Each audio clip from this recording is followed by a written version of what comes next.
Here's a scene that has long since ceased causing any surprise. The women folk washing dishes made of plastic, dishes that bounce when they drop to the floor. Hard to realize it, but it was only 10 years ago that the first pound of polyester plastic was sold. And the chemical age is just dawning. These few things, my friends, are only a hint of what American industry holds in the future.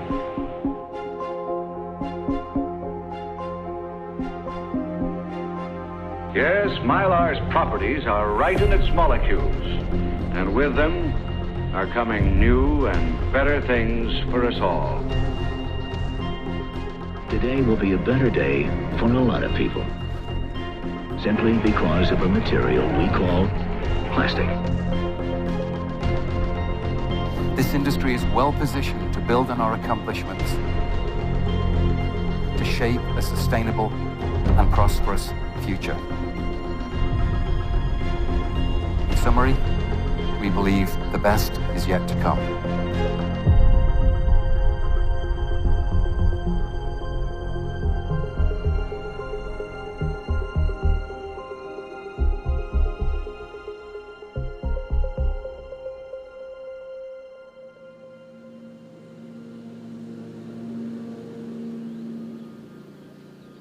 I think, like many people, I had noticed a real surge of attention and interest in the issue of plastic pollution.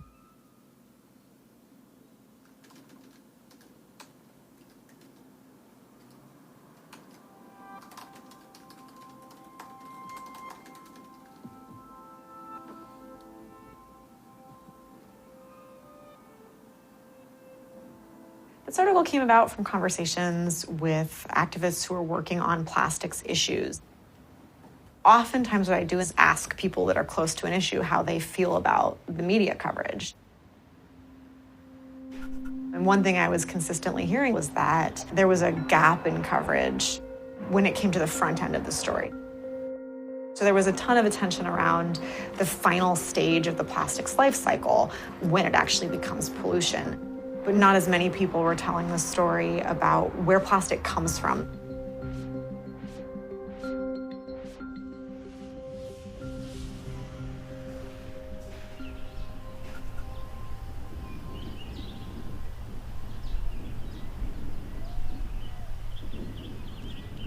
You can never solve the plastic waste crisis just by dealing with it as a waste issue. Who is making the plastics in the first place and why?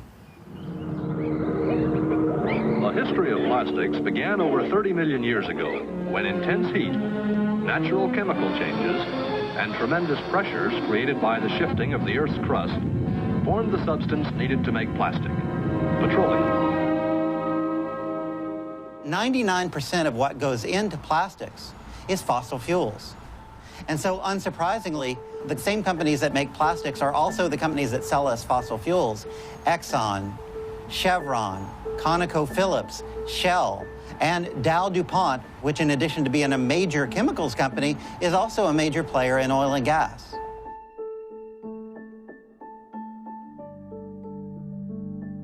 Plastics were initially a waste product. The company could either pay to dispose of the leftovers responsibly, or it could turn them into a new product. Oil companies compete with each other in taking the petroleum molecule apart and rearranging it into, well, you name it, fabrics, toothbrushes, tires, insecticides, cosmetics, weed killers, a whole galaxy of things to make a better life on Earth.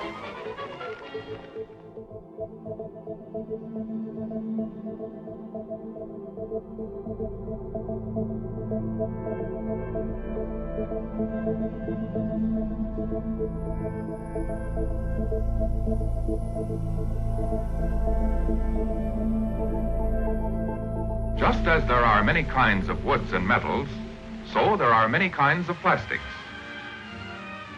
This is plexiglass too, one of the most fascinating and beautiful of the new plastic materials created by chemical science, ready to bring new beauty and comfort to your home and add charm to your peacetime living.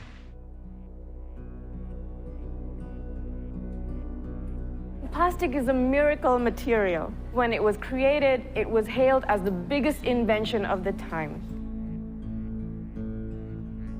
It's extremely durable. It lasts very, very long. And so the reality is that because plastic has all these good qualities, it's extremely bad for the environment.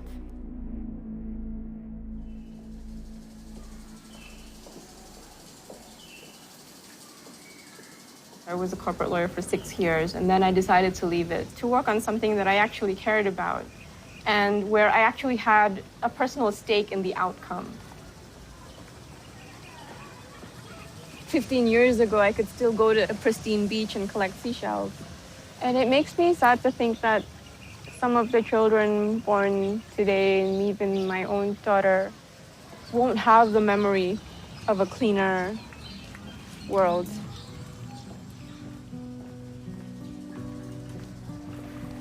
I just want her to be aware of why her world is the way it is, and that it could be better.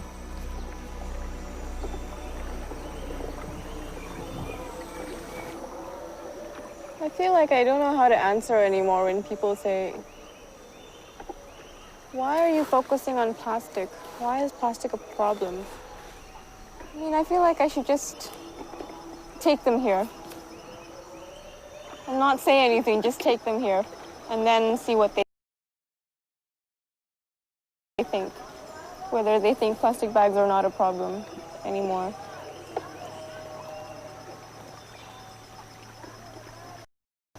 I can still remember a time when I was still a teenager and this wasn't a problem. So we're not talking about decades. We're talking about maybe 10 to 15 years of this kind of lifestyle. A lot of the single-use plastics that end up polluting our planet, we only use them once and they stay forever. They're made of a material that lasts forever. They're not something that we need as an essential part of our lives. And yet here we are, stuck with it.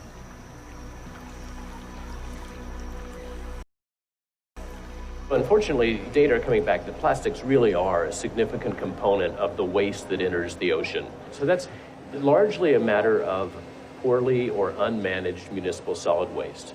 Parts of the world, unlike here, where there is not an infrastructure to gather and appropriately dispose of the waste. I think what's most frustrating is that the industries are out there pushing the idea that this is all because of bad management. You know, that the waste is here because the government isn't putting enough funding into proper waste management. But they're distracting from the truth, which is that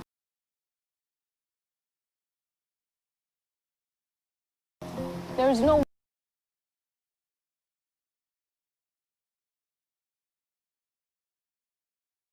way you can manage this waste. It's not meant to be managed.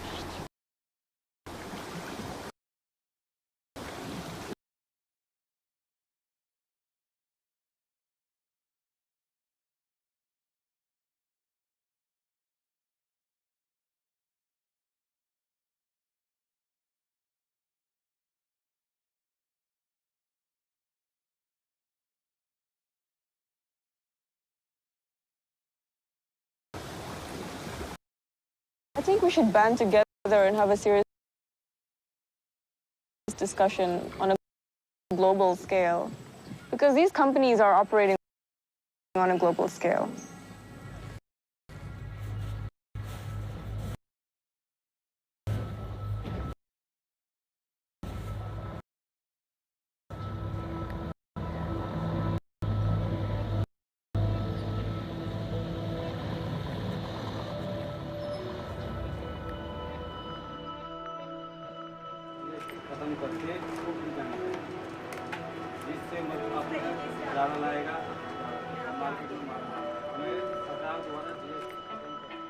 The issue of waste and plastic pollution, it is about this deeply embedded injustice that really motivates me to keep doing what I'm doing.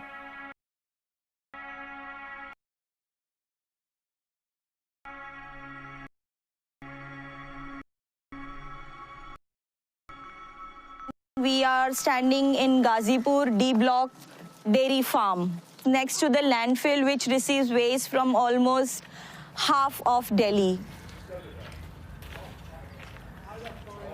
तो आप यहाँ पे कितने साल से हैं? तकरीबन 20 साल। क्योंकि धूल मिट्टी इतनी है, अब कारोबार है यहाँ रहना पड़ता, अब कहाँ जाएं और? देखो जी ऐसा है, डॉक्टरों का तो ये कहना है जो इस कॉलोनी में रहेगा वो 20 साल पहले डेथ कर जाएगा, 20 साल 15 साल पहले, क्योंकि इसी की वजह से।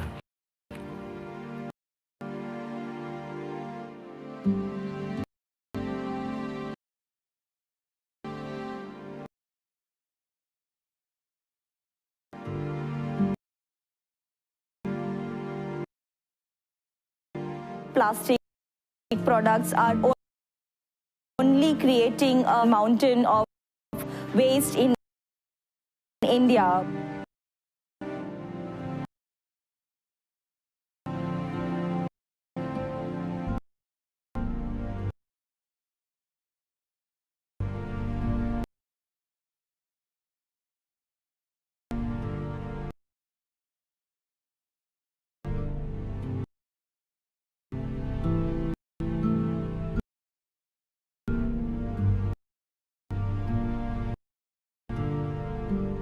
Trash only becomes trash after it has first served a useful purpose.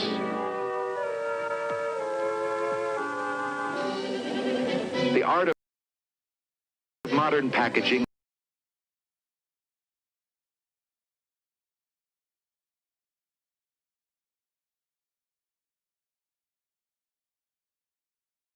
has helped to make our outings even more enjoyable. But it is these wonderful packages, thoughtlessly discarded, which we carelessly convert to litter.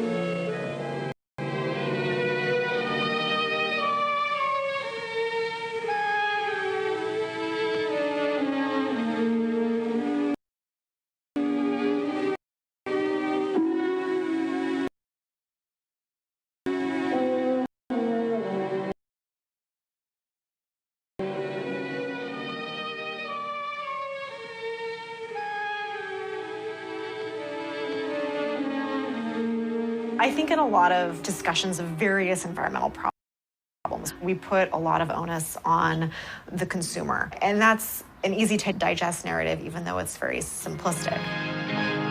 People start pollution, people can stop it. And I do think that there is a place for that, but I think that that often has the effect of obscuring the big structural issues that are driving many of these environmental problems. And the fact that the people that are profiting off of creating environmental issues are not being asked to change their own behavior.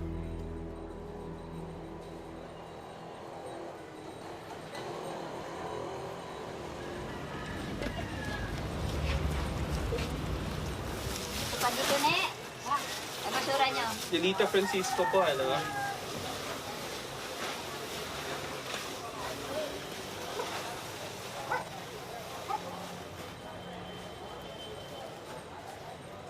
On a personal level, I have stopped using plastic bags and plastic straws, and that's a great thing, but you realize at a systematic level that doesn't change anything.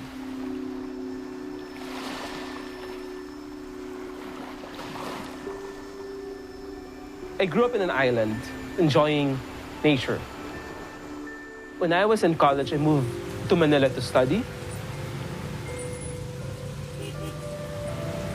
The first thing that struck me when I arrived here was the amount of waste that's on the bay.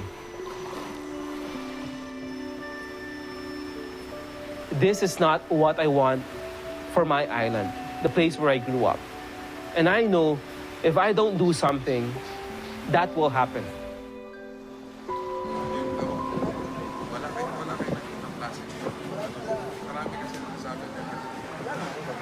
Plastic pollution is really a life and death issue for most people, at least in this part of the world. Manila Bay is like a cove, and there's several provinces located along that coastline. So whatever the currents bring in from outside, they stay within that cove. And whatever waste is deposited to the bay from the rivers also stays there. Every day, day in, day out, there's cleaning operations going on.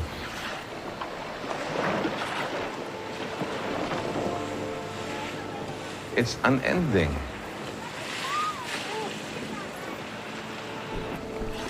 You can do cleanups and the problem will not go away.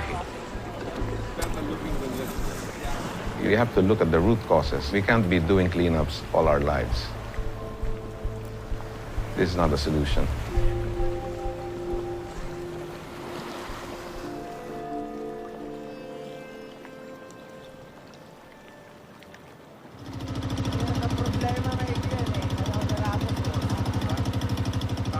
We're an archipelagic country, and we depend on fish and seafood for sustenance. It is pretty much part of the Filipino lifestyle and culture. Ilang porsyento ng kukuha nyo sa regular na pangingisda nyo plastic? Siguro halos sa ngayon 60-40. 60% fish or 60% plastic? 60% fish pa rin. Fish, pero 40% plastic.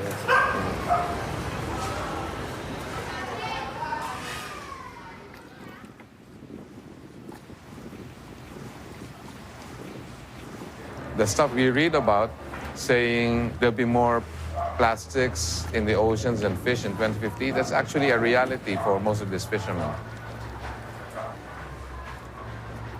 And a lot of this is really unrecyclable plastics. A great percentage are really multi-layer packaging. The sachets that you find, like this one, you cannot recycle this. Nobody bothers to collect them. That's why they end up here.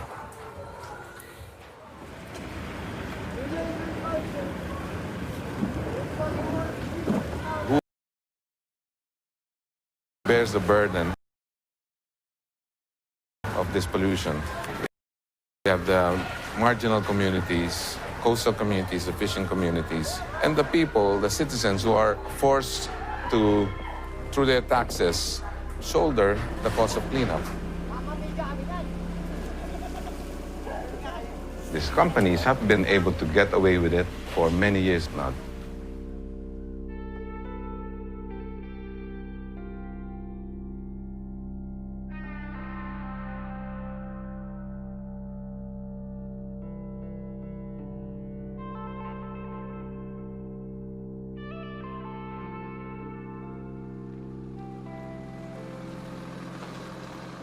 We got into recycling because we thought it was the right thing to do.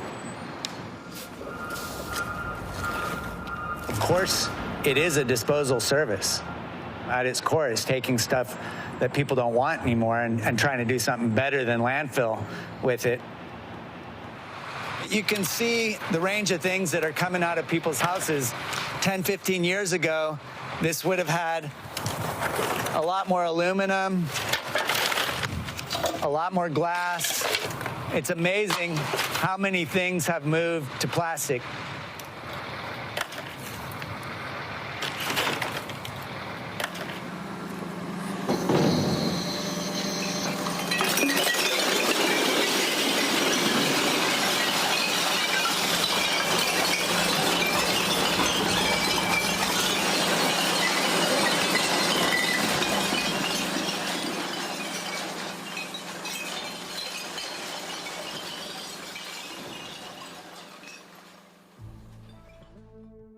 People think plastic can be recycled, but actually most plastic is very hard to recycle. So this is data from the World Economic Forum. It shows that 32% of plastic packaging ends up littering the environment. 40% is sitting in a landfill somewhere. 14% is incinerated. 14% is recycled, but only 2% is effectively recycled. Effectively recycled means that it's recycled into something that's actually as useful as what it was before. Most of it is downcycled, meaning that it becomes something worse.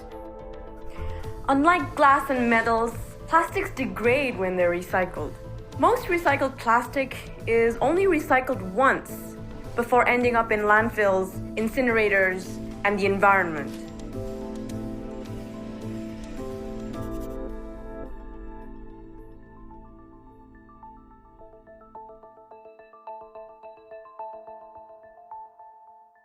Cities around us had kind of caved to the Collect All Plastics campaign of the American Chemistry Council. Plastics recycling is pretty cool, and today we're recycling more and more. Recycling plastics is a fairly simple process.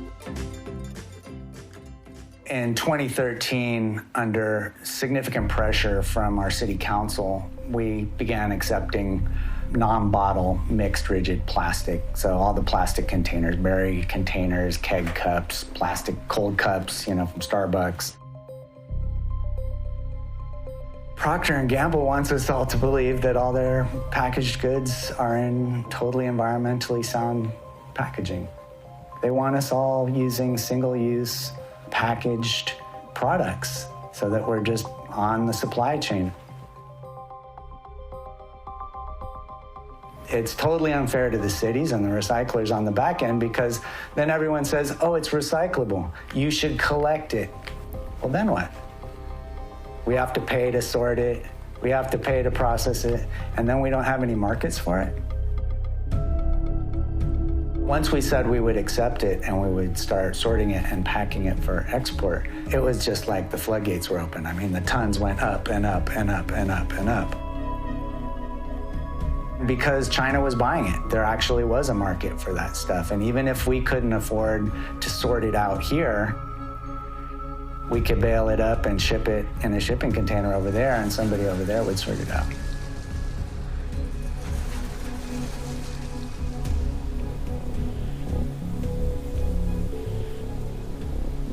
The United States was shipping over 50% of its plastics to China. The situation was very similar in Europe. We were just shipping it all to China. China will deal with it.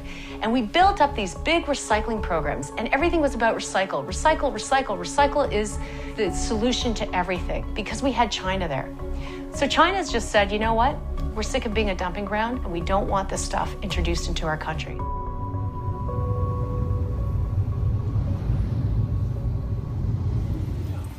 Before the national swore and import ban, many of these plastic waste will not be recycled.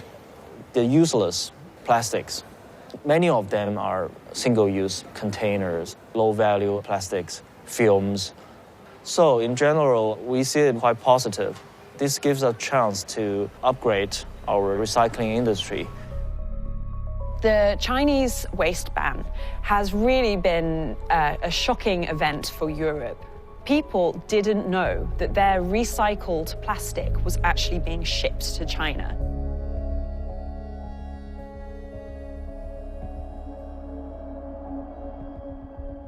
The waste that used to be shipped elsewhere is now here for us to deal with, and we have to confront it.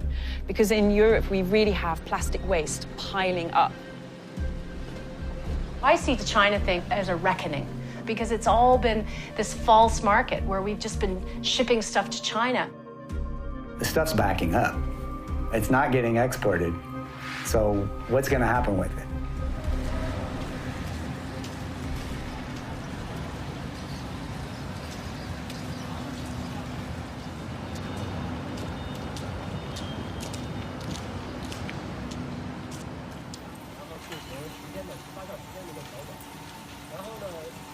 When the ban happened in China, businessmen went to Thailand, Vietnam, or other countries.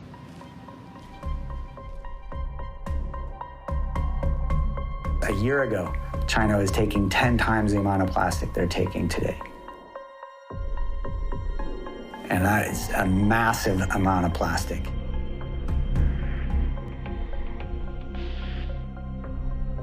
So if you think we're just going to take it from China and ship it to Thailand or Indonesia or Vietnam, they don't have that kind of capacity today. So whatever kind of infrastructure is being developed has got to be pretty ad hoc.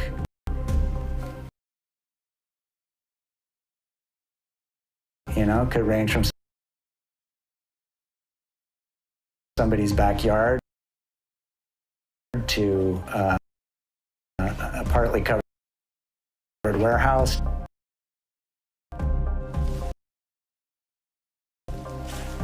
And that is very concerning.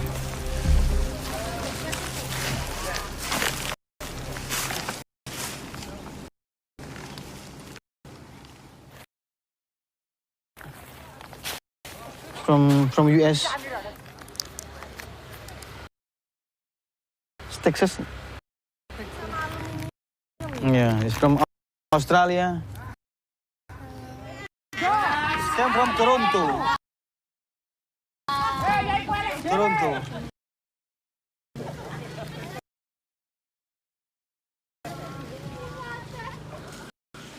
This is Nestle from UK. Yeah, this one from Oregon. From Oregon. From New Zealand. Dunkin' Donut. Red Dog is Unilever. Tivana.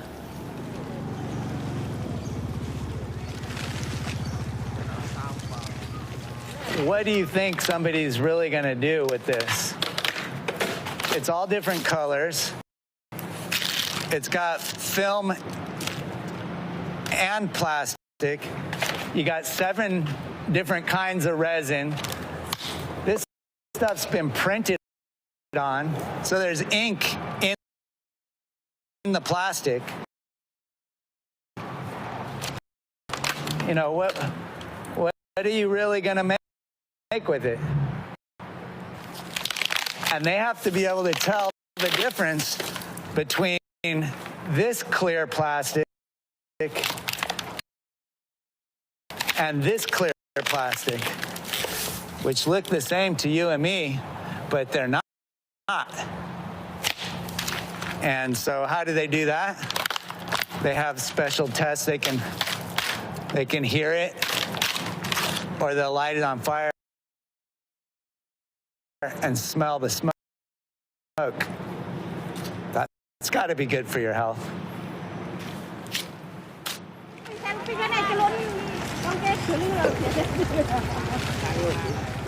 Sampah-sampah ini kemudian dipilah,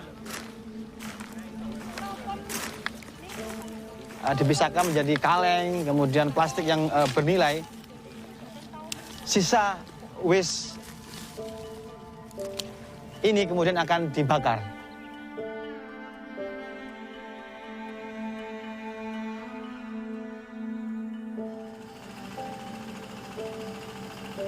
When you sort this stuff out, the next thing then is to take those sorted materials and chip it up into little quarter-sized flake, is what they call it, and then wash it. Well, what's happening with all that wash water? Is that just getting dumped into somebody else's drinking water? Or is it being dumped into an estuary and polluting the estuary with soaps and food and pollutants?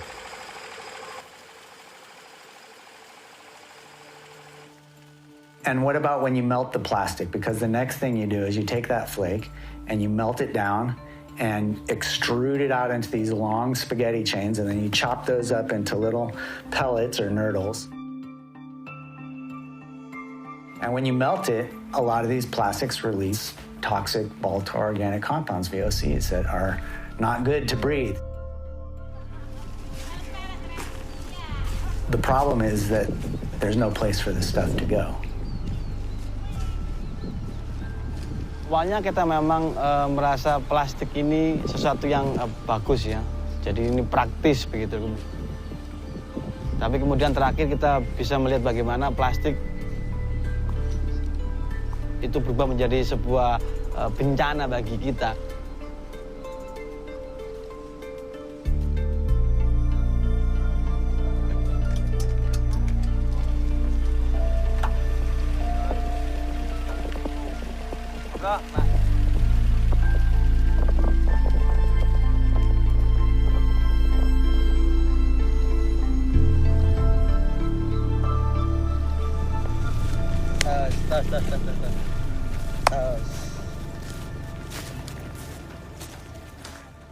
dan lingkungan adalah masuk dalam hak asasi manusia.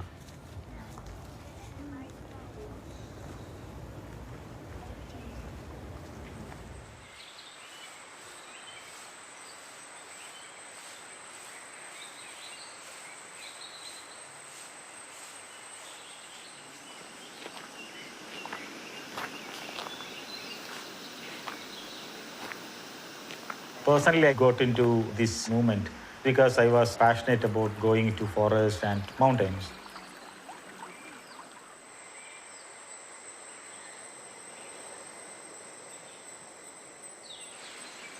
Now it's a lot more personal for me. This is about survival. These materials are affecting an ecosystem. They are affecting a community. A Coca-Cola bottle or a Unilever sachet on the road suddenly brings me the images I have seen in the recycling facilities. The entire economy around recycling is possible because we have poverty. They work for very low cost. That is why recycling is possible. The most difficult part of waste sorting is done by the waste picker, who are mostly women, mostly marginalized, and they also get the least benefit from the system. If they were not there, the entire recycling pyramid would have collapsed. If we go back 17 years, there was not so much plastic that was found. It was mostly metal, iron, aluminium. Now they are doing 83 kind of separation within plastic itself. Main जो है पन्नी में जो multi level packaging आता है, जैसे आपका कुरकुरे का, बिस्किट का, ये सब चीज़ जो है, जो कि नॉन रिसाइक्लेबल है.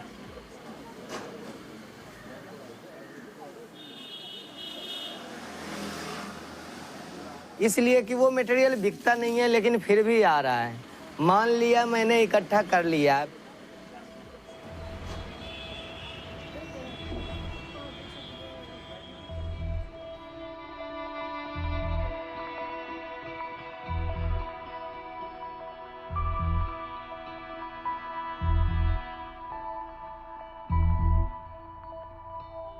We had double digits in Asia Pacific, we have double digits in other parts of the world, but it's because you've got a growing economy and you've got a change in markets. People are moving from fresh foods that are not processed to packaged. Things like fast foods, packaged food, processed foods. These are new to India because Indians like to eat fresh food. India is a place where people naturally reuse things. Nothing was thrown away. It is not a throwaway society, because it is not a consumerist society to begin with. That sense of thrift, that sense of carefulness, that respect for materials is going away, and that's a terrible loss. We do need plastics, but plastics can be used for high-tech things. Plastic holds the promise of a better world. From the ambulance to the emergency room, plastics make it possible. The industry likes to talk about all the advanced products and life-saving devices that plastics contribute to, which is true. From heart valves to helmets, can you think of one material that does more? But what makes up the bulk of demand for plastic right now is packaging. Pieces of plastic that will get used once and thrown away and never used again, and in most cases never cleaned up. The fast-moving consumer goods in India, almost 100% are packed in one-time use plastics. For example, 1 rupee sachet for a shampoo, or 1 rupee sachet with oil. They wanted essentially to capture the poor sectors of the market. And to do that, they came up with sachets. Sachets come in multi-layer of materials, plastic, aluminum, or a bit of paper. It comes in small volume for single use, and is meant to be disposed right after. Protects my clothes better. Powerful bumper now, sound you down, knees, boom, boom, pow! The population pyramid is so geared towards consumerism in the future, and that must be exciting. I just wondered how high up the list of emerging markets Africa is for you. It's very high up. It's one of our growth opportunities in the future.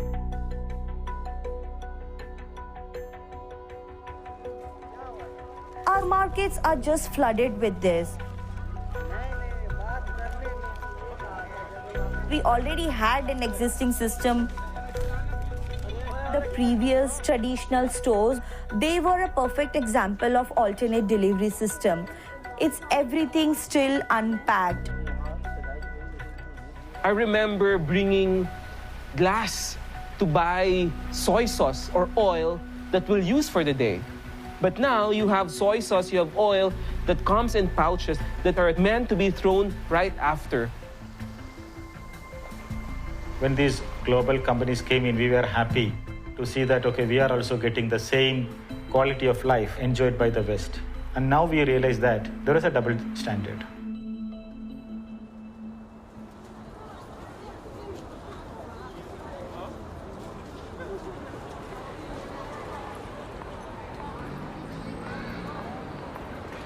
Working in this global movement is allowing us to point at the companies in Europe when they have this green discourse, and we can tell them, this is maybe what you're doing here, but this is not what you're doing in other parts of the world.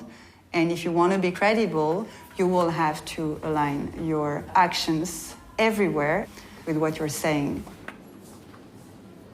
So this is a Head and Shoulders, bought in India. It's multi-layered, it's non-recyclable. And this is what we find on the shelves in Belgium and in most of Europe. So same product, same brand, same company. Different format, recyclable bottle. The producer has paid a fee to cover part of the waste collection and waste management costs, while here you have absolutely nothing. It's not covered at all.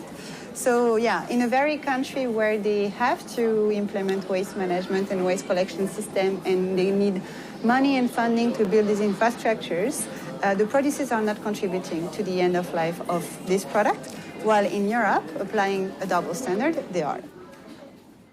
Ironically, Asia has been identified as a key source of the problem of plastic pollution in the oceans. About 60% of plastic in the ocean comes from 5 countries in Southeast Asia. When in fact the decisions are made in the boardrooms of companies in the West. There's a real problem of blame when it comes to plastic pollution. When you have companies like Unilever, Nestle, and Procter & Gamble, and all of these other multinationals going into these markets, aggressively marketing single-service products on populations that have no way of dealing with it. Maybe just not so long ago, everything was packaged in natural products. Maybe they live on a tiny island that doesn't have a formalized system of waste collection. And then you're saying that they're at fault for this. And on top of that, we are shipping our waste there to be treated. This is absolutely a Western problem that we have exported to other parts of the world, and now we have the cheek to say that they are the problem.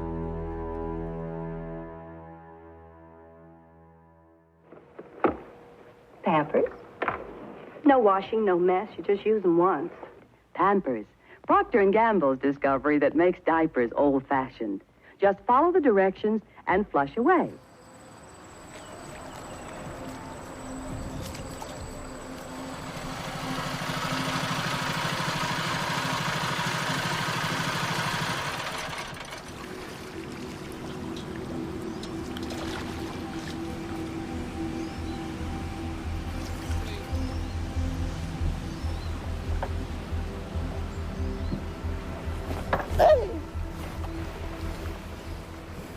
We can find a lot of spots like this along this river. Dulu kita kita kan punya banyak space gitu. Jadi kita banyak ruang sehingga kita kemudian menggali sebuah lubang gitu dan kemudian sampah dibuang di situ karena memang hampir 80% di sampah yang kita buang itu ya seperti sisa makanan, daun, kulit buah-buahan itu loh. 3 point 95% itu adalah Mami Pouco dari unit charm itu. Jadi industri berkembang tanpa kemudian dibarengi dengan tanggung jawab gitu loh. Jadi mereka harus bertanggung jawab atas sampah yang mereka hasilkan. One of the biggest questions that we're facing is how do we get out of the fossil fuel economy? I've heard some criticism that the concern about plastic pollution is a distraction from the bigger problem of climate change. But my conclusion from doing this reporting is it's all part of the same problem.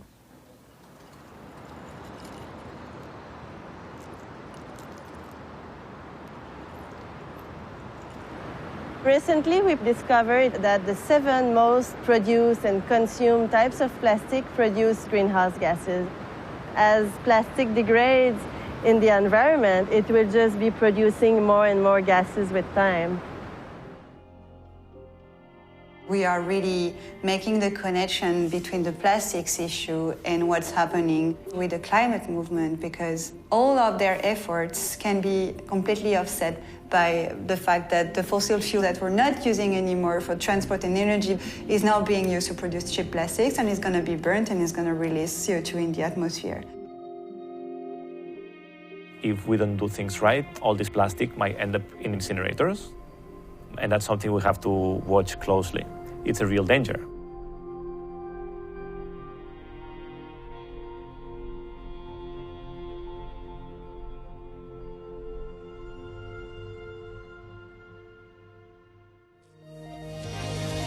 More and more community leaders, entrepreneurs, and people like you and me are starting to think about trash as a valuable energy resource. It's called energy recovery. And simply put, it's the process that turns solid waste into energy. Sounds good. Maybe. But there's also a lot of toxic crap in there that you don't want in your air.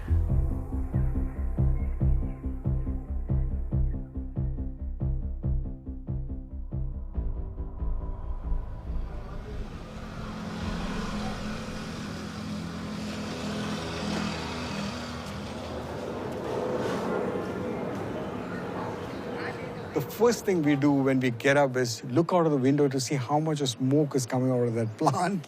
It's like living next to a volcano, actually.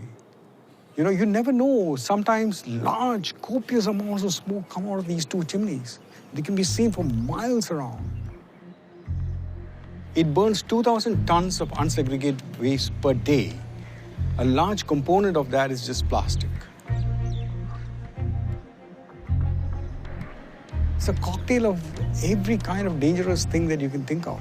Dioxins, furans, lead, cadmium, mercury, all of that.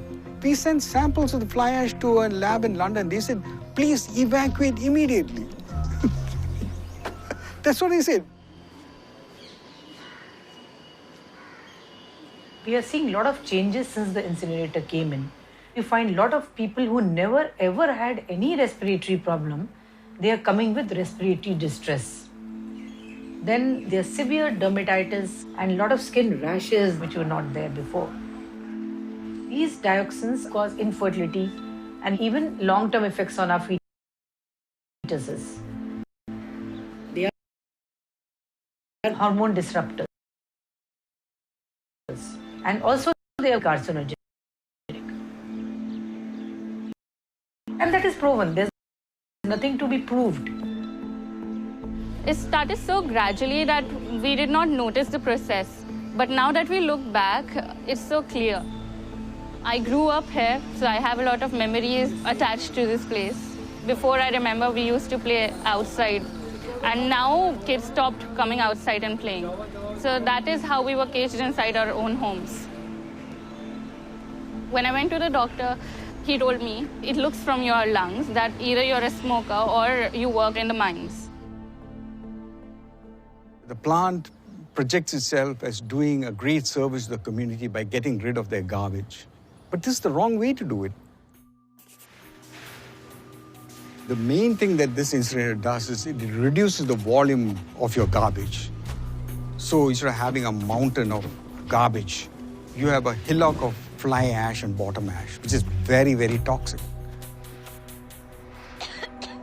They don't want the recycling to happen. They chase away the waste pickers. They need that plastic so that it'll burn everything else. Plastic burns and burns very well because it's made of petrochemicals. They want you to use more plastic because that's what is their fuel.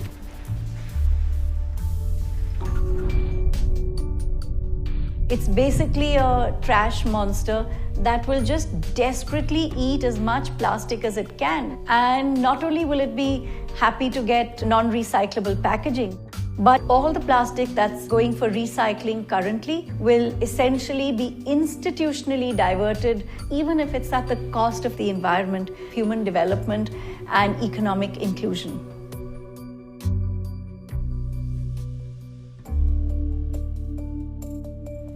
Groups that have been fighting local struggles against particular segments of the fossil fuel economy are now linking together in this much broader movement that looks at the whole chain of damage from resource extraction to waste incinerators. These disparate struggles that seem unconnected. A neighborhood in the Philippines that's awash in plastic trash, a pipeline in Pennsylvania, a single refinery in Texas. They're all part of this web of plastics infrastructure that is all working together to massively increase the amount of plastics out in the world.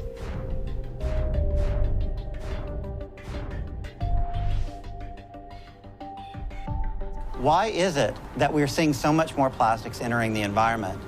I just want to say one word to you. Just one word. Fracking. It's making natural gas cheaper than it's ever been. We're talking about double-digit gains in businesses that I didn't think had even single-digit growth.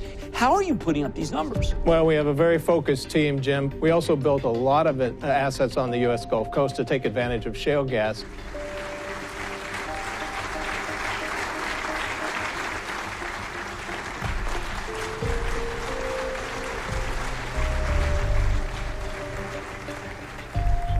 The Energy Policy Act of 2005 provides incentives for oil refineries to expand their capacity.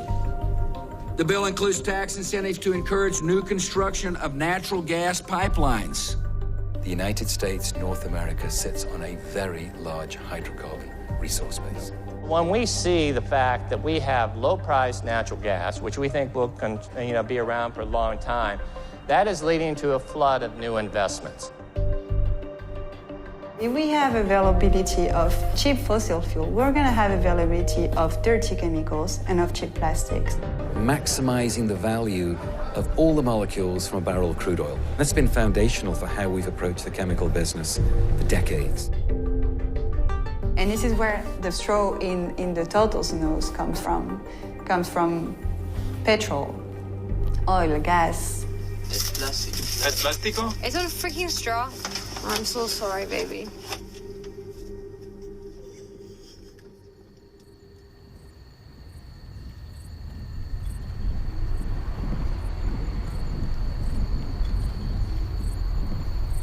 I think people don't necessarily think about what plastics are made of or where plastics come from. Other than on the shelf of a grocery store or some sort of a market. But the reality is that the chemicals that are needed to create plastics come from the shale formations, from these oil and gas pockets in the rock. You can't talk about one without the other.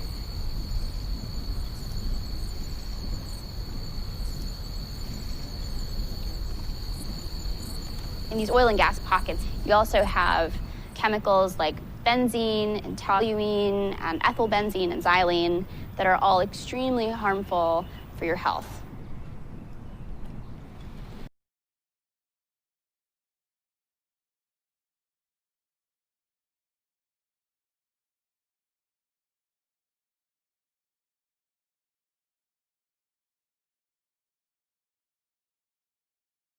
Plastics doesn't just cause pollution in the ocean or on the ground.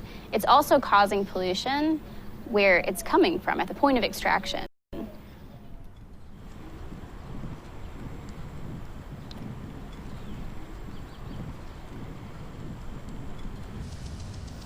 I work with community members that are living 500 feet from a facility that's the size of a football field.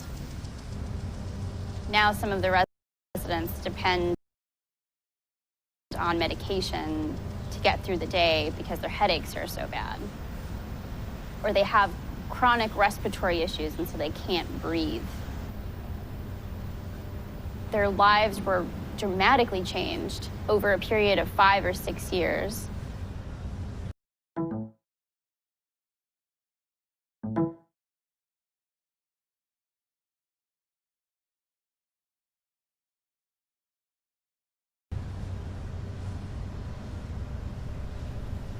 This is our dream home. We thought we were coming into a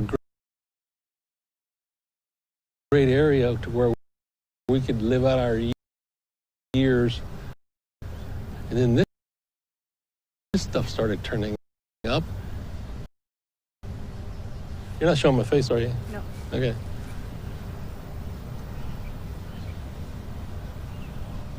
The pollution has gotten way out of hand. Everybody has to drink bottled water.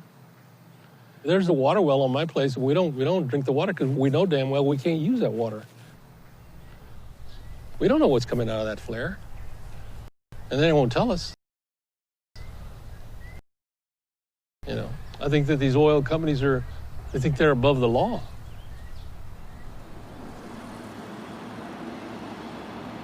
When we talk about a community like Karnes County, we're talking about the effects of extracting for the chemicals that we need to make plastics.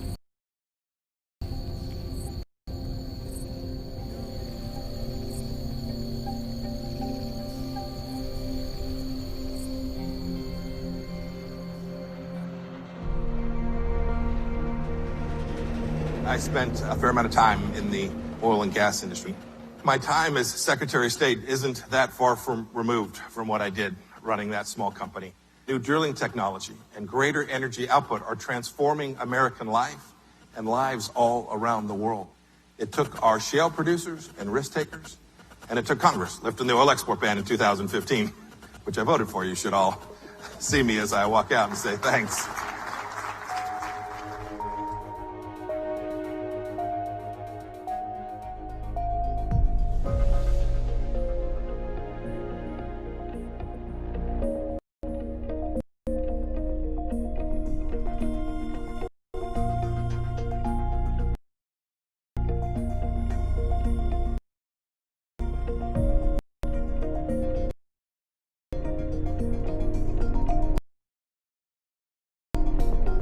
The piece of reporting that surprised me the most for this story was learning about the scale of what's planned for the upper Ohio River Valley, so spanning Pennsylvania, Ohio, West Virginia.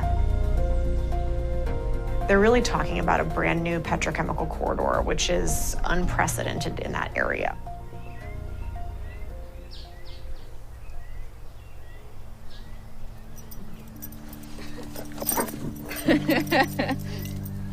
Come here. Get over here. Get over here. My name is Elise Gerhart. I'm 31 years old. I live in Huntington, Pennsylvania. I was born here, raised here.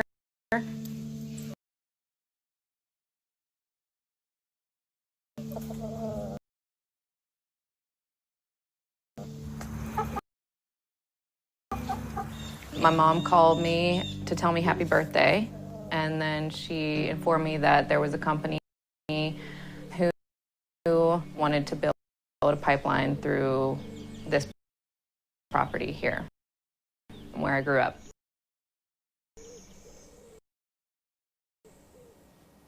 So the Mariner East project, it's a project built to transport natural gas liquids to an industrial complex near Philadelphia. Those would go from the port there all the way across the Atlantic to a facility in Scotland so that they can make plastic. The company puts out all kinds of propaganda saying that the project has something to do with American energy independence, that it has to do with people heating their homes during the winter. And none of that is true. America relies on energy. We get it to you safely. We are Sunoco Pipeline.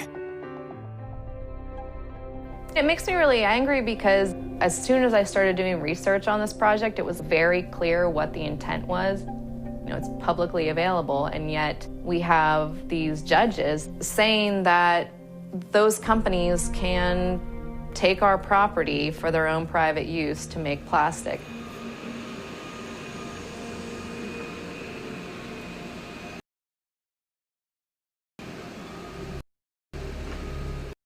Now, I've only been paying attention to pipelines for a couple years, and it seems to happen every couple of months. There's like an enormous pipeline explosion, like a major incident.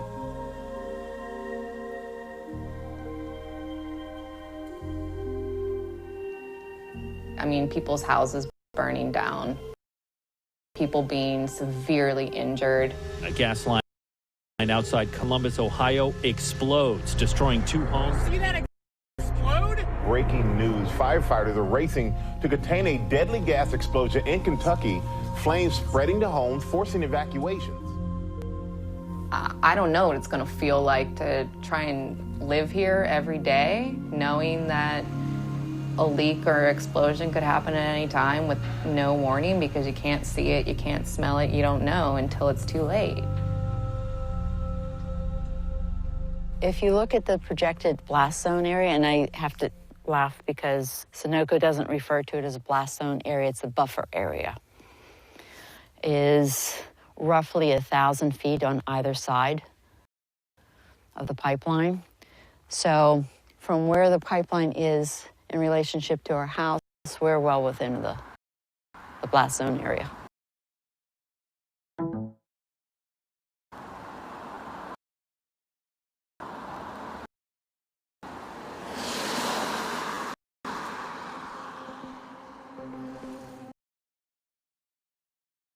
So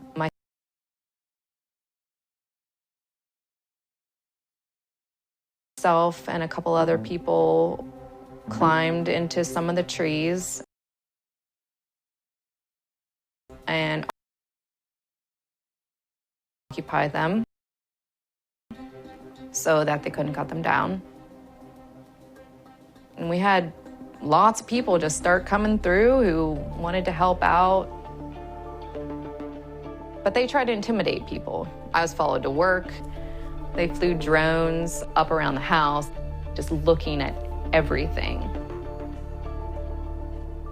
Energy Transfer Partners paid someone to create this fake Facebook page saying that I was an eco-terrorist trying to bring violence into my community and that I need to be stopped. They put my partner on there, they put friends of ours on there, they put our vehicles on there, posted our address. So I had people messaging us, threatening to rape us, to kill us. I'm not that strong that that's not gonna affect me. They got endless resources. You know, we have to live our lives. Like, I had to go to work. So they came and they cut down the trees. Even if you can talk to people and explain to them that this isn't carrying home heating fuel, it's not carrying gasoline for your car, then people start bringing in these arguments about plastic and about how plastic is everywhere in our everyday lives, so we must need it. I think people have a hard time picturing what life would be like without plastic. And that's where I think more people are actually duped.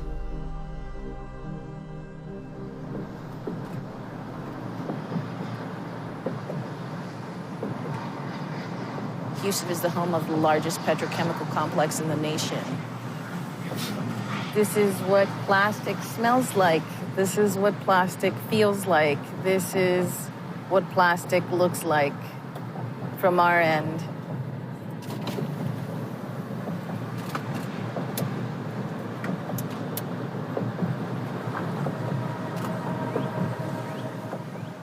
Some of the daily emissions include benzene, styrene, 1,3-butadiene, hydrogen sulfide, hydrogen cyanide.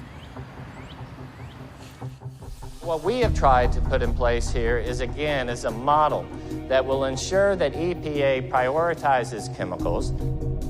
Most of these chemicals are not monitored, and there are more chemicals that are delisted from EPA's watch list than they are added. I want to thank Administrator Curry from the EPA, all the great folks that have helped us to clear the way so that ExxonMobil can make this multi-billion-dollar investment. It's not uncommon to talk to folks in the community and have multiple stories of childhood leukemia, brain cancer, low birth weights or sterility, lack of motor skills, developmental issues, speech impediments. We have reduced our air emissions at this site by about 50%. I have never seen a project with a better economic and environmental story. Every time EPA's watch list shrinks, air quality gets better. Why? Because it's not being monitored.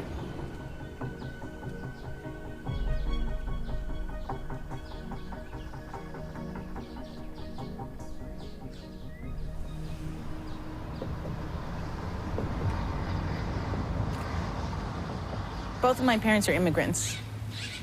They left Mexico to make our lives better. Their parents left the rural parts of Mexico to go into the cities because life in rural Mexico was difficult, because oil companies were going in.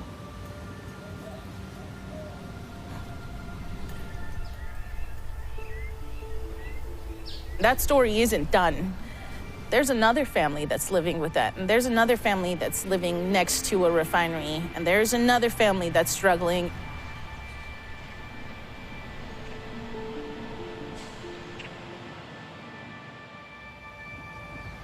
It takes outside organizations to come in to inform residents about what they're living with on a daily basis. So we are in the East End. It is a cultural hub for everything Mexican. You have the art, you have the food. It's a place brimming with culture. It's a beautiful place. And we are down the street from a Valero plant.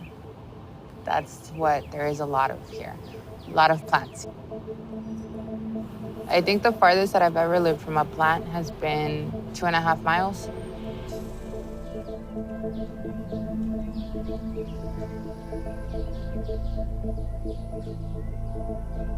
My friends are having kids, and it's, hey, you know, so-and-so's kid has cancer, so-and-so's kid has leukemia. And it's sad that that's our new normal.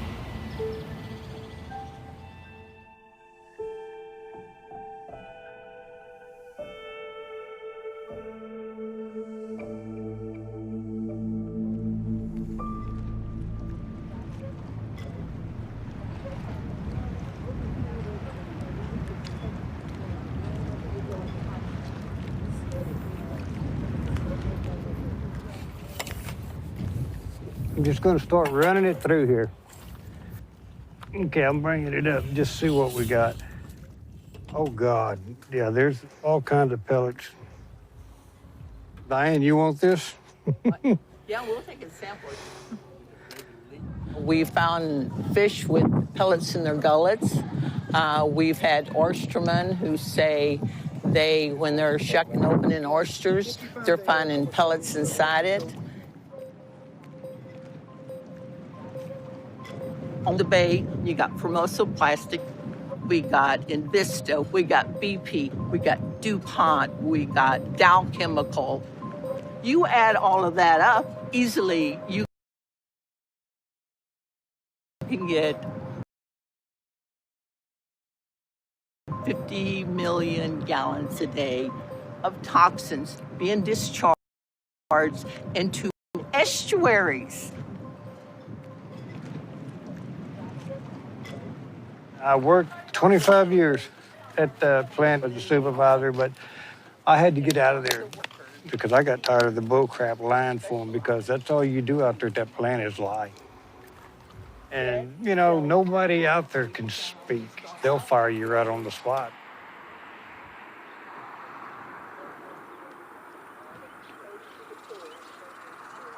You can pull anything up and find pellets. See all the pellets? It's covered in pellets. You look down there, there's a harbor down there. There's no fish houses anymore. There's no shrimpers. You got to do something. So we just started sampling. And eventually we filed the suit. When I first started, I had a helicopter land in my front yard, shot and killed the dog, shot at the house, and then my shrimp boat was sabotaged. So they did a few things.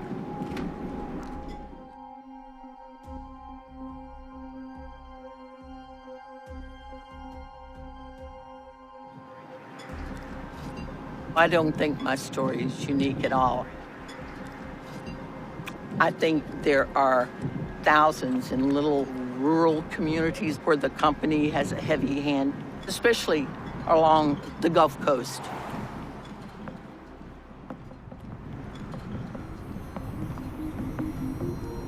What's going on here in Houston highlights not only the scale of the problem, but its immediacy. The oil and gas industry, the American Petroleum Institute, the American Chemistry Council, they see the shale gas boom as a renaissance for plastics and petrochemicals in the U.S. ExxonMobil estimates that the global demand for chemicals will double within the next 20 years. That's more than the forecasts for energy and GDP growth over the same period. They're doubling down on plastics. I think they're worried that we're going to stop burning so much fossil fuel. I hope that's their worry, and I hope they're right. But I think they see plastic as a way to hedge their bet. Our expectation is global fuels demand growth will actually start to decline. And so where would you anticipate additional growth? In one place is petrochemical market. Plastics and other petrochemicals present an opportunity for these big integrated oil majors to keep up demand. And so we're really seeing this trend towards investment in the petrochemical space. During the course of these meetings, President Trump and members of his cabinet agreed the U.S.-Saudi partnership should be taken to new heights.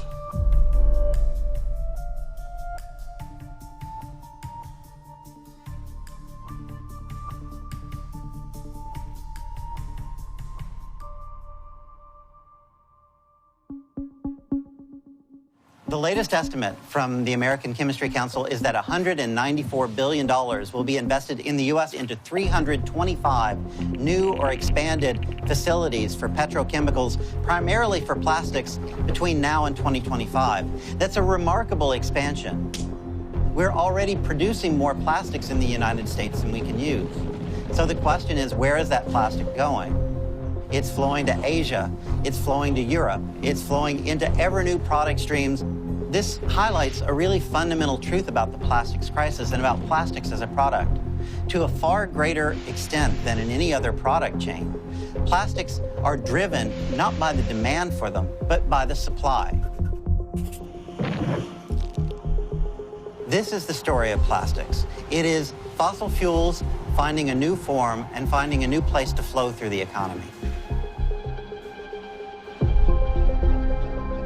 This is a crisis that is accelerating literally by the day as we speak. Exxon opens a new plant here. Chevron builds a new plant there. Total builds yet another.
We're seeing the same thing happen in the U.S. East Coast. We're seeing the same thing happen in Europe, in the Middle East, in China. This build-out is going on, and it's going on now.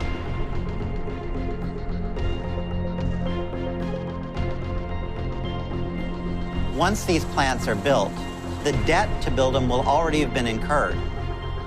And they will squeeze every last ounce of plastic film and plastic packaging out of those plants until they crumble to dust.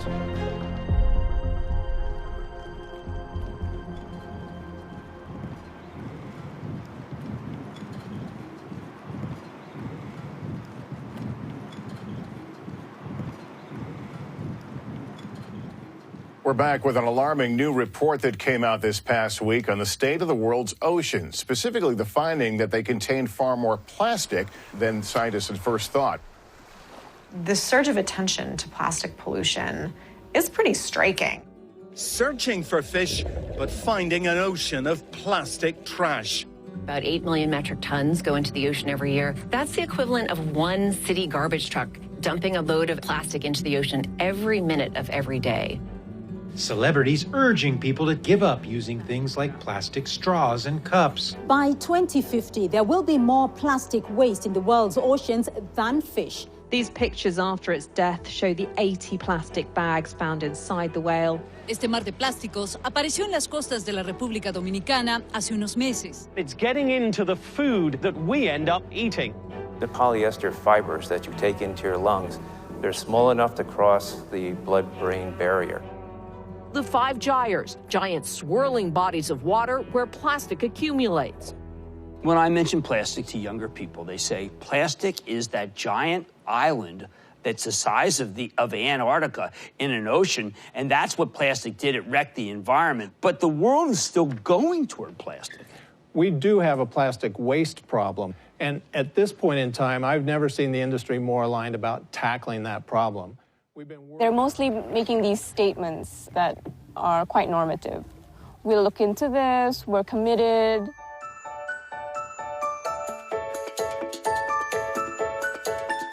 The chemical industry has products and processes that can help address these sustainability issues. We believe in sustainable practices and sustainable business growth. But that hasn't translated into what the step-by-step plan is. Graham Von Hoff, who's the executive vice president of Shell's chemical division, wrote, "I find the issue of unmanaged plastic waste deeply concerning." And then he adds, "The challenge is not with plastics themselves, it's what happens after people use them." I can't speculate about what the executives of petrochemical companies actually believe, but it's certainly true that in their communications and their actions, most of them indicate that while they might generously offer to help with the cleanup problem, there's nothing wrong with the product or with the companies that are making the product. The fault lies with the consumers and with countries that have inadequate waste recycling infrastructure. I think everyone agrees that plastic waste does not belong in the ocean or the environment. So I'm very happy to announce today the formation of the Alliance to End Plastic Waste. This can bring together companies that make plastic and those that handle plastic after the consumer use. We're ready to invest over $1.5 billion to identify projects and fund projects to really get at solving solutions. I think if you look at some of the industry-backed plans, the Alliance to End Plastic Waste, they want to put significant investment into recycling and waste collection infrastructure, and that's great where it happens. But that's not going to reach everywhere. It's definitely not on the same scale or even close to the scale of the amount of plastic that is projected to be produced in the coming decade based upon all this new investment in infrastructure.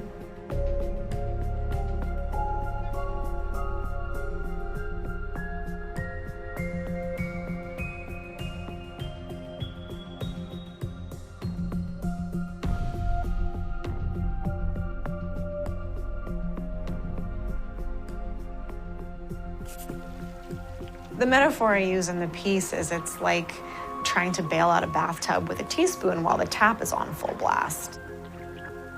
And certainly we see that this distraction has been effective in terms of media coverage. There is a lot of coverage about cleanup. Whether it's the big ocean cleanup that has a lot of big money behind it, or whether it's smaller efforts, whether it's industry investments in cleanup, that definitely has dominated the narrative.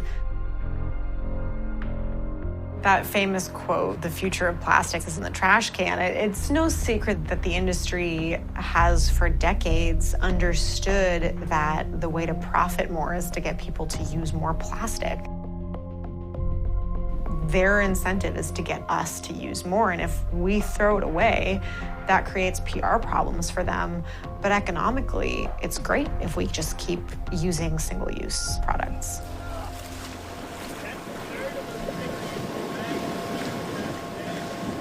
So if we stopped to pick up everything on the way out there, we'd never make it out past the jetty. So we have to leave some things by the wayside. I'm captain of the oceanographic research vessel Alguita and founder of Algalita Marine Research and Education.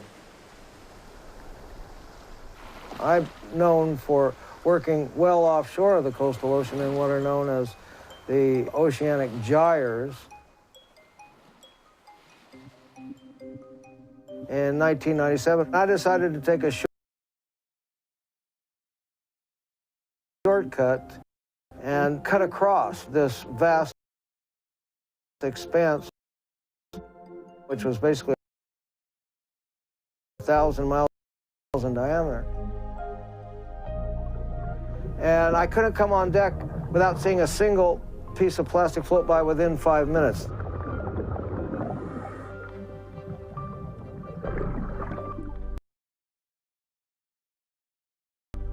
It's proliferated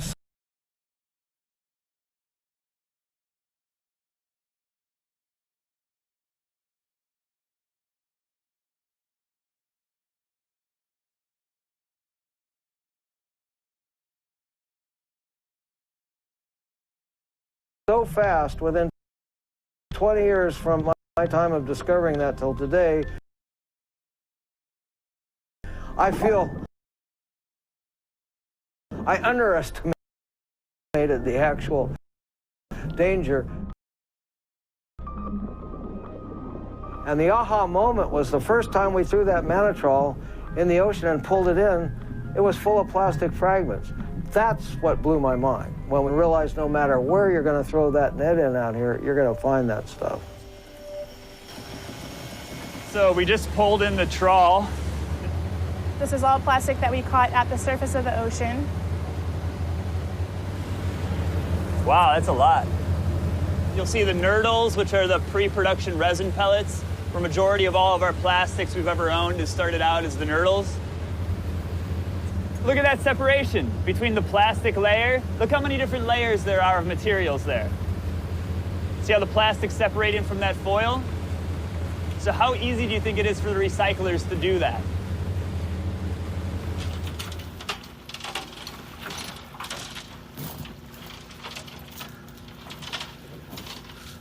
Oh, we love our sachets.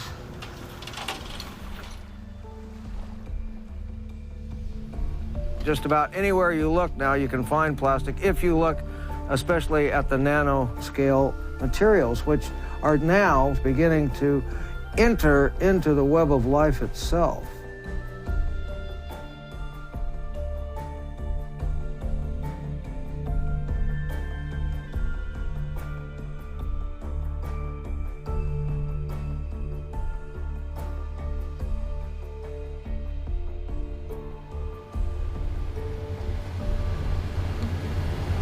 When you realize how widespread this issue is and how small the particles are, you realize that cleanup is really just a great way to see how bad the problem is.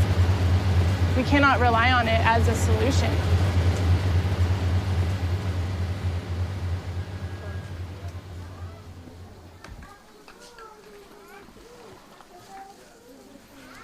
There are solutions that have been proven to work.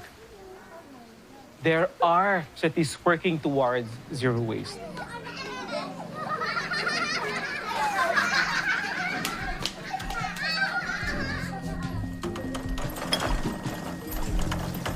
My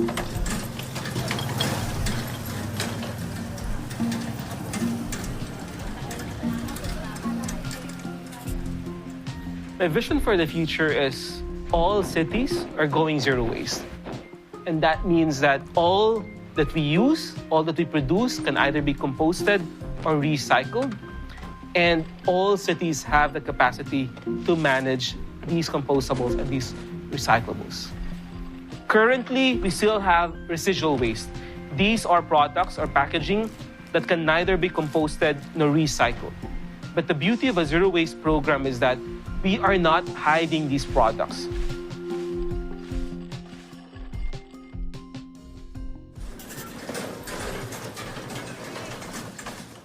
If you are collecting resources and not waste, it's not expensive.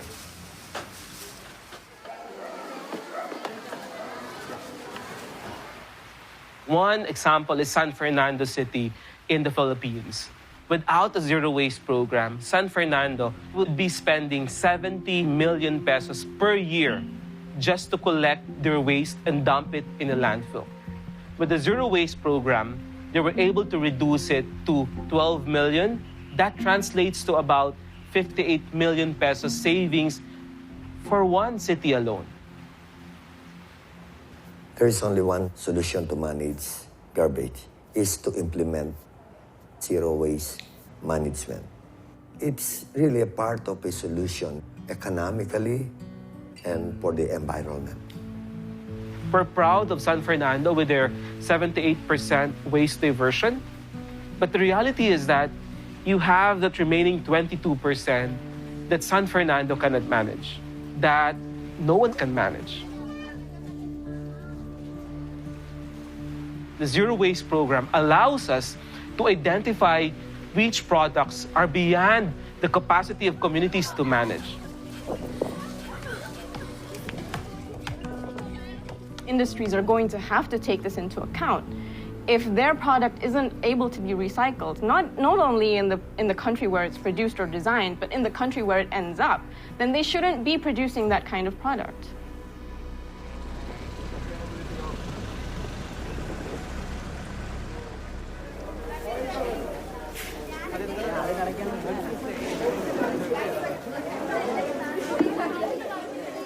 Right now, we are having a brand audit in which we are trying to identify the brands which contribute the most to plastic waste, which is generated at the household level.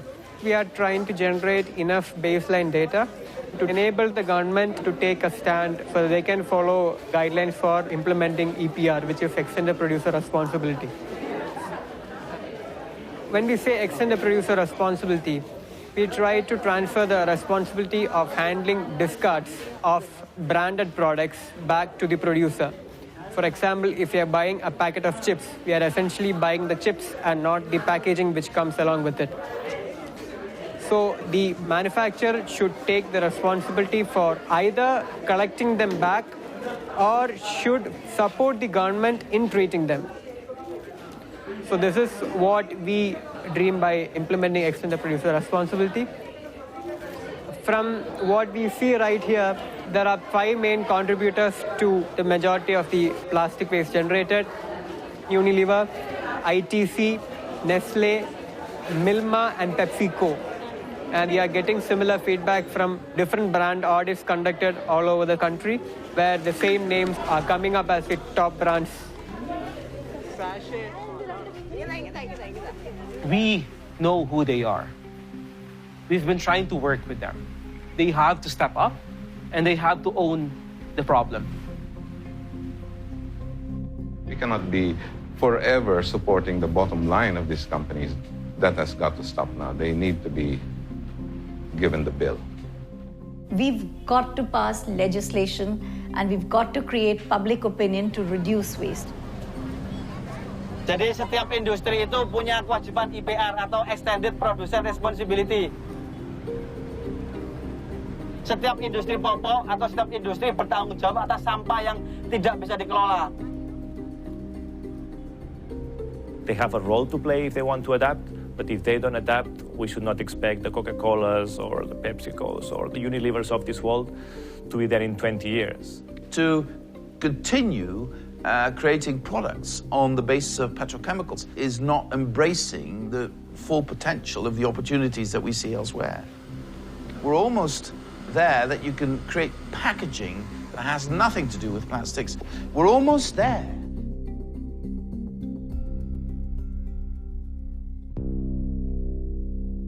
If you can use less material, for sure, that's always number one. But for everything else, biodegradable and bio-based plastic could be a good solution in the future.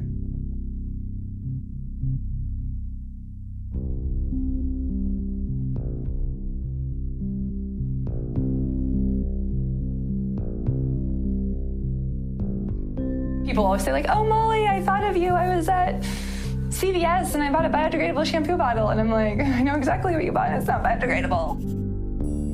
Just because something's made from corn or plants does not mean it's biodegradable. So we see a lot of things like bio-PET on the market, for instance. And bio-PET is the same carbon chain that's in conventional PET. And you're not using ancient fossil carbon to make that material, but it's the exact same carbon chain. It's not going to be biodegradable. So those two things are completely unrelated, biodegradable and bio-based. But we really need to think about both. What we're going up against, the incumbent, persistent petrochemical-based plastics, this is a massive infrastructure challenge.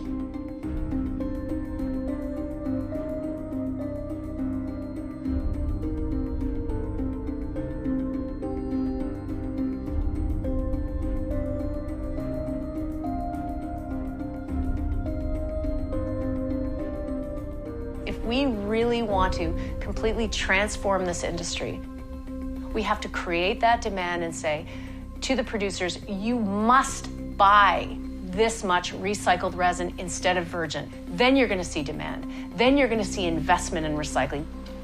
Now, that being said, it's not all about recycling. I don't think we recycle our way out of this problem. We got to reduce and reuse our way out of this. And that's definitely not what Dow and DuPont and 3M and Target and Procter & Gamble and Starbucks are thinking.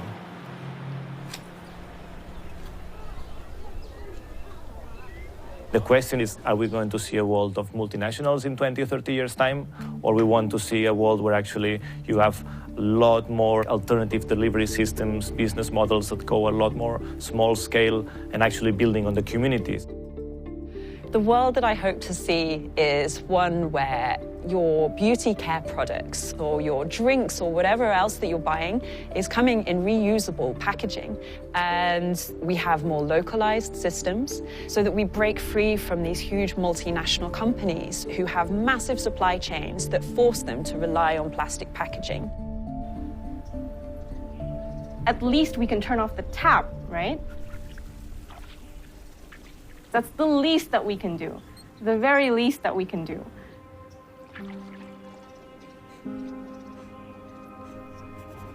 People are thinking that prevention is radical, something that comes after recycling. It's not. It's supposed to be the essential thing to do first and foremost. There has to be a policy. That's the only way that you can get massive scale conversions to single-use plastic-free.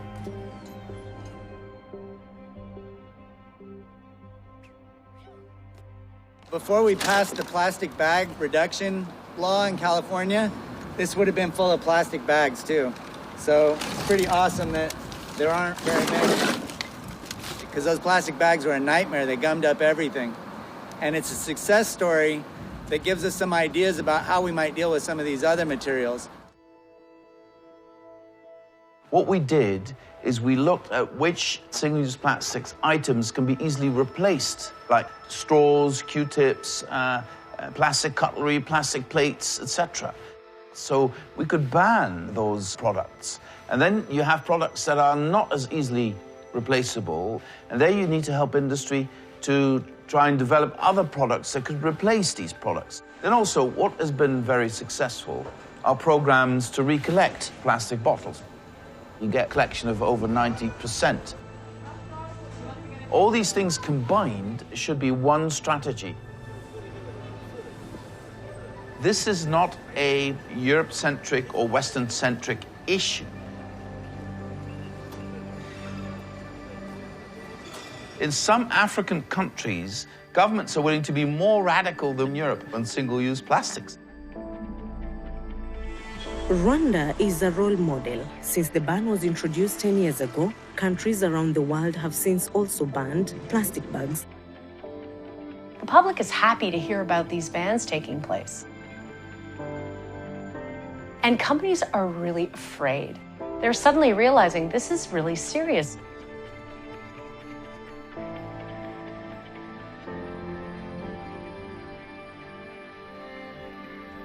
Without the legislation, we have nothing. Because then you're asking corporations to voluntarily do the right thing. They're not going to do that. But if everybody is forced to do it, and they all have to pay, they're going to come together. And those costs that were externalized in the past and basically borne by poor communities suffering with all this marine litter, or municipalities having to deal with expensive recycling and disposal programs, or large incinerators that they have to keep feeding. Those are externalized costs that companies are profiting from. Now we're going to give them back those costs and say, you know what? It's your problem now. You deal with it. Are you still going to do business the same way you do business now? Or are you going to redesign your product so you're going to reduce those costs and it's actually going to be more environmentally friendly? I believe we're at a tipping point right now. I've seen more policy change globally in the last 8 months than I've seen in 20 years of my career. Because not only are governments getting pissed off, but companies are recognizing they can't get away with it anymore.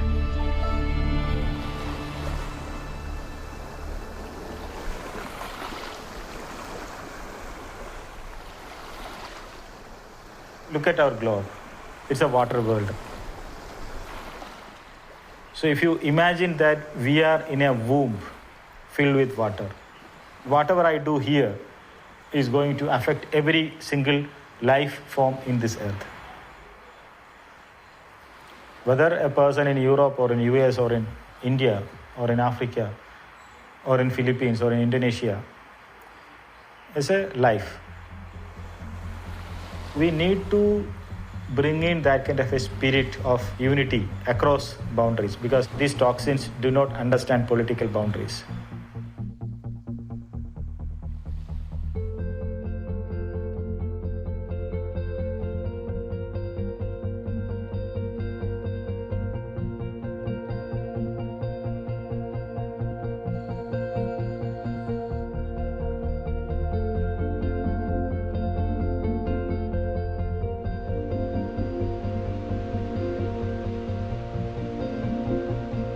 So many parts of our economy, so many places around the world are dependent on this relatively small group of corporations who are making a tremendous amount of money poisoning the rest of us. And so figuring out how to break out of that cycle, that's the project of our lifetime. Plastics are treated as a product that miraculously appears from nowhere, and it goes to nowhere. That invisibility, that magic nature of plastics is something that the oil and gas industry has perpetuated and promoted very effectively for decades. But what was once invisible is becoming visible. The plastic crisis doesn't start when the plastics enter the ocean. It starts when the oil and the gas leave the wellhead, and it keeps on being a problem at every step along the way. So if you want to stop plastics, if you want to truly confront the plastics crisis, fight to end fossil fuel subsidies. Make companies accountable for the life cycle impacts of their products. The moment that Exxon, the moment that Shell, the moment that Chevron and Dow and DuPont own the impacts of these products, the plastics crisis will be over, and not before then. Now it may be a kind of an utopian idea, but I think that circular economy is possible. Zero waste is possible.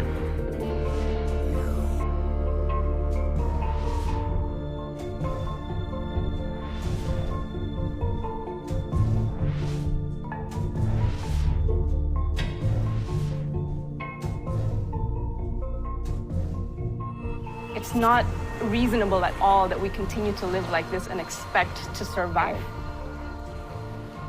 We're ruining the planet that gives us life, and we're ruining the oceans that give us fish. We're ruining the rivers that give us clean water.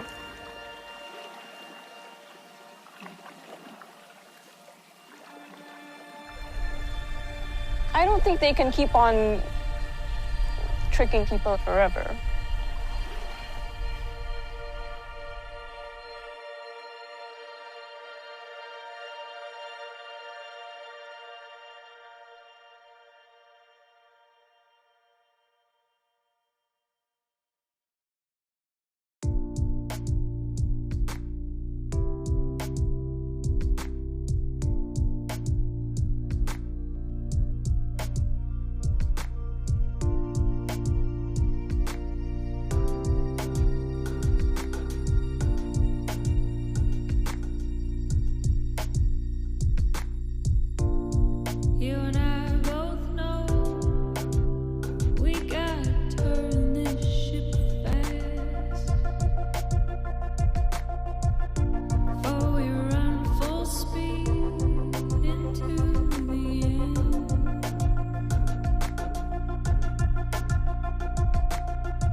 You give